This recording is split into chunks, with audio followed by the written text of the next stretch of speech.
Heart attack में बोला जाता है कि heart muscle is the time, time is the muscle.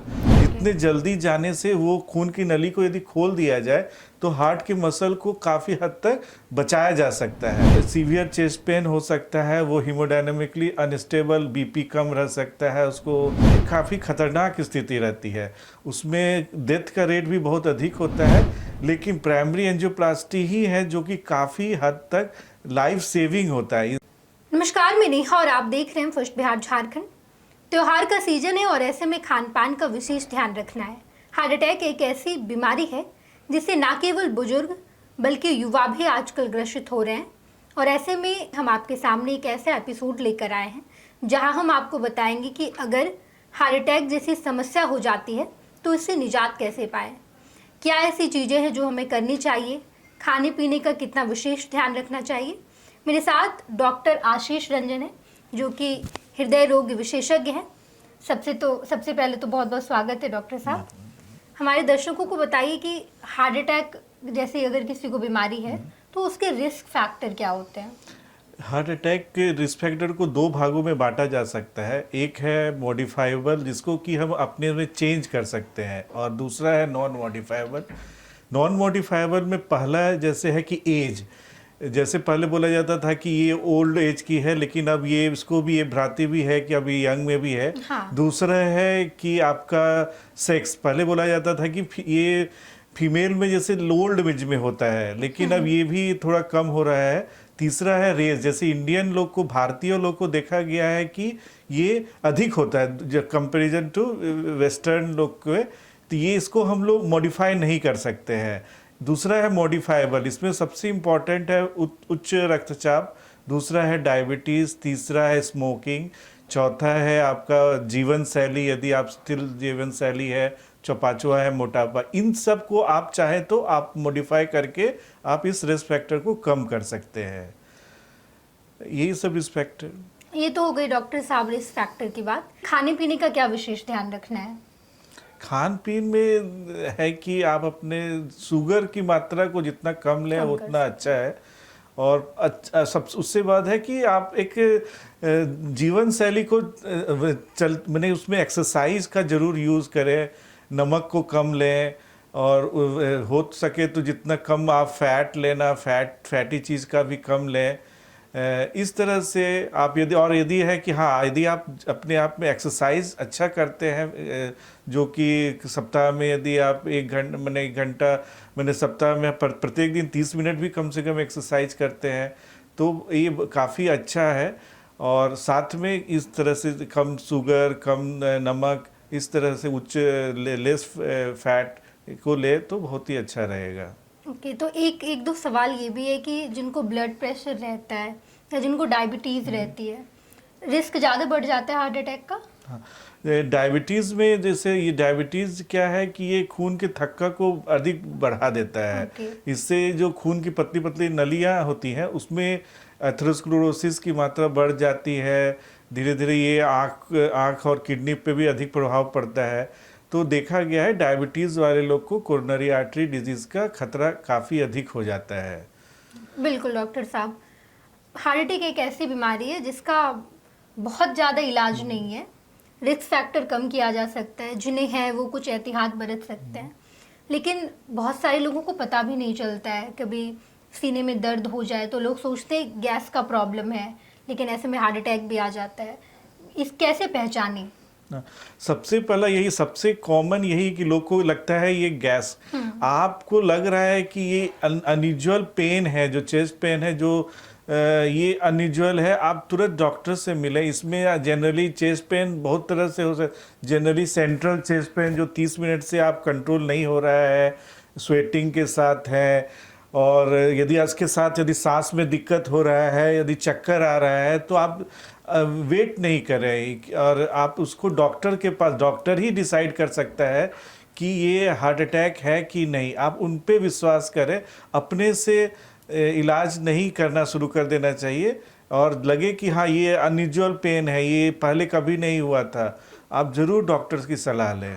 बिल्कुल डॉक्टर साहब, लेकिन अभी भी 70% लोग गांव में ही रहते हैं। बहुत सारे लोगों को नहीं पता है इस बारे में। तो जब तक वो डॉक्टर के पास आएँ, इलाज करवाएं, हार्ट अटैक हो जाए इस दौरान क्या करना चाहिए जब तक डॉक्टर के पास आप ना आ पाए हो तो? नहीं, पहले तो यही है कि आप यदि हैं तो पहले तो बहुत स्ट्रेस में होता है कि सबसे पहले लोग बहुत स्ट्रेस में पैनिक हो जाते हैं। हाँ। पहले कि आप पैनिक ना हो, रेस्ट में रहें, अपने घर वाले की जो भी अगल वाले उनको बताएं कि मुझे कुछ अलग तरह का फीलिंग हो रहा है, चेस्ट पेन हो रहा है और मुझे ज़रूर डॉक्टर के पास जाए। ये भ्रांति है कि तुरंत इकोस्प्रिन या कुछ खून पतले वाले लोग घर में रखते हैं, लेकिन जनरली उसको ना लें जब तक डॉक्टर नियरेस्ट, आजकल घर बगल में ही डॉक्टर साहब लोग हैं, ईसीजी कम से कम कराएं और ईसीजी में यदि उनको लगे तो ज़रूर आगे का इलाज कराएं। अपने से वो हार्म ही होता है इलाज कराने से। बहुत सारे हैं एडवर्टाइजमेंट, आयुर्वेद, सब ठीक है, लेकिन आप पहले डॉक्टर से ज़रूर मिलें। बिल्कुल डॉक्टर साहब। हार्ट अटैक का क्या इलाज है प्रॉपर? हाँ, डॉक्टर हार्ट अटैक हो जाने पे दो तरह से इलाज है, एक तो दवा द्वारा और दूसरा जैसे एक्यूट अटैक में हम लोग के पास है कि एक्यूट एंजियोप्लास्टी की सुविधा है, जो कि खून की नली को तुरंत खोला जा सकता है। असल में ये हार्ट अटैक में बोला जाता है कि heart muscle is the time is the muscle. जितने जल्दी जाने से वो खून की नली को यदि खोल दिया जाए तो हार्ट के मसल को काफ़ी हद तक बचाया जा सकता है। तो इसमें ये प्राइमरी एंजियोप्लास्टी, इसके साथ हम लोग खून पतले करने के लिए दवा देते हैं, खून के थक्का को हटाने के लिए इसको थ्रोम्बोलाइटिक एजेंट है वो भी यूज़ कर सकते हैं। साथ में वसा को कम करने के लिए, वसा के लिए इसको कोलेस्ट्रॉल लोअरिंग एजेंट जैसे अटोरवास्टैटिन इस सब का, और छाती में दर्द को कम करने के लिए, मैंने एंजाइना को कम करने के लिए एंटी एंजाइनल ड्रग सब भी देते हैं। साथ में यदि सांस में दिक्कत है तो उसको सपोर्टिव मैनेजमेंट ये सब भी देना होता है। लेकिन primary angioplasty acute heart attack के लिए सबसे बेस्ट ट्रीटमेंट माना गया है। बिल्कुल डॉक्टर साहब, ये तो एक दो टर्म है, लेकिन इसमें प्राइमरी एंजियोप्लास्टी, नॉर्मल एंजियोप्लास्टी, ये सब क्या होता है? जैसे नॉर्मल, जैसे मान लीजिए कोई आदमी स्टेबल है लेकिन उसको चलते हुए छाती में दर्द हो रहा है और उसको फिर टीएमटी कराया गया, देखा गया, तो उसको एक एज ए इलेक्टिव बने, उसको कोई अभी अटैक नहीं हुआ है लेकिन उसको एक एंजियोग्राम करके उसमें यदि ब्लॉकेज को ठीक करना, इसको प्राइमरी एंजियोप्लास्टी तभी कहते हैं जब 12 घंटे के अंदर आपको यदि एक्यूट हार्ट अटैक, जिसको एसटी एलिवेशन, जिसमें ईसीजी में एसटी एलिवेशन बढ़ा हुआ रहता है, उसको प्राइमरी एंजियोप्लास्टी कहते हैं। इसमें मरीज को अनस्टेबल रहता है और उसमें सीवियर चेस्ट पेन हो सकता है, वो हीमोडायनामिकली अनस्टेबल, बीपी कम रह सकता है उसको, तो वो जो है वो एक काफ़ी खतरनाक स्थिति रहती है, उसमें डेथ का रेट भी बहुत अधिक होता है। लेकिन प्राइमरी एंजियोप्लास्टी ही है जो कि काफ़ी हद तक लाइफ सेविंग होता है। यदि एक सही समय पे शुरुआत में हो जाए तो काफ़ी हद तक इस एक्यूट हार्ट अटैक को बचाया जा सकता है।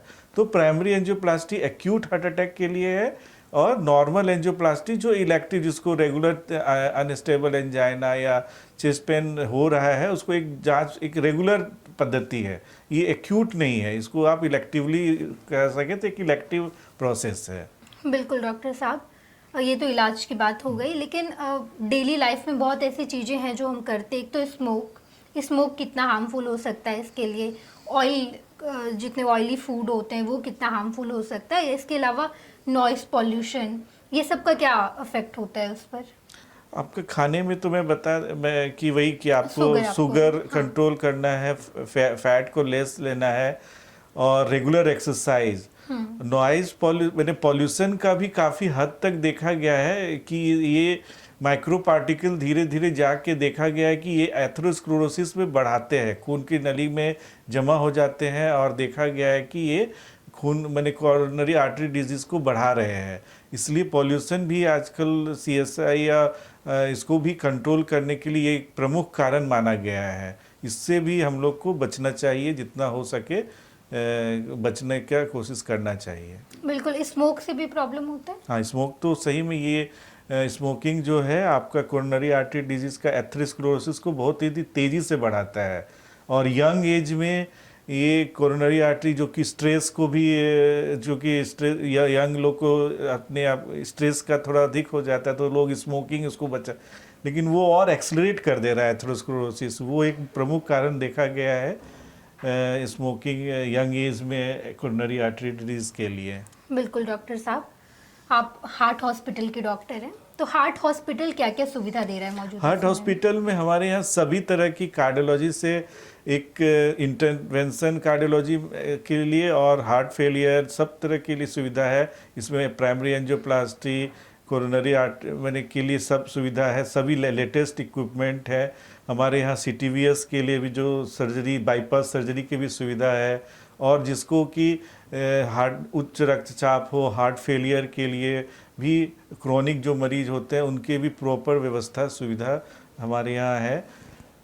जी बिल्कुल, ये तमाम व्यवस्थाएं हार्ट हॉस्पिटल में। हार्ट हॉस्पिटल के डॉक्टर आशीष रंजन हमारे साथ थे, बहुत बहुत धन्यवाद सर। त्योहार का सीजन है और ऐसे में आपको खान पान का विशेष ध्यान तो रखना ही है, लेकिन इसके साथ साथ डॉक्टर साहब ने आपको ढेर सारी बातें बताई है। आपको ये तमाम जानकारी कैसी लगी कमेंट बॉक्स में बताइएगा। धन्यवाद। पैनोरमा ग्रुप, जो सोचता है वो करता है।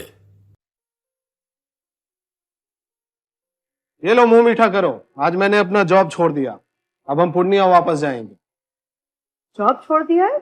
मतलब ये घर कैसे चलेगा, हम करेंगे क्या, और माँ बाबूजी क्या बोलेंगे? इसलिए मैं एक और मिठाई का डब्बा लाया, अपने बिजनेस के लिए लोन अप्रूव हो गया। अरे लोन अप्रूव हो गया वो तो ठीक है, लेकिन पूर्णिया में हम रहेंगे कहाँ? अपना घर भी तो नहीं है वहाँ। इसलिए तो एक और मिठाई का डब्बा अलग से लाया हूँ। हमने पूर्णिया में घर ले लिया है, पूर्णिया के ई-होम्स पैनोरमा में। पूर्णिया में पैनोरमा ग्रुप लेकर आए हैं ई-होम्स पैनोरमा, बड़ा घर, आलीशान जिंदगी और अत्याधुनिक सुविधाओं के संग। अरे अरे, अब क्यों मुंह मीठा करवा रही हो? क्योंकि हम घर वापसी जो कर रहे हैं। घर वापसी की खुशी पूर्णिया में ई-होम्स पैनोरमा के संग। ई-होम्स panorama, luxurious lifestyle redefined. Bharatiya Janata party का सदस्य बनने के लिए 8800002024 पर मिस्ड कॉल करें। निवेदक, भारतीय जनता पार्टी, बिहार।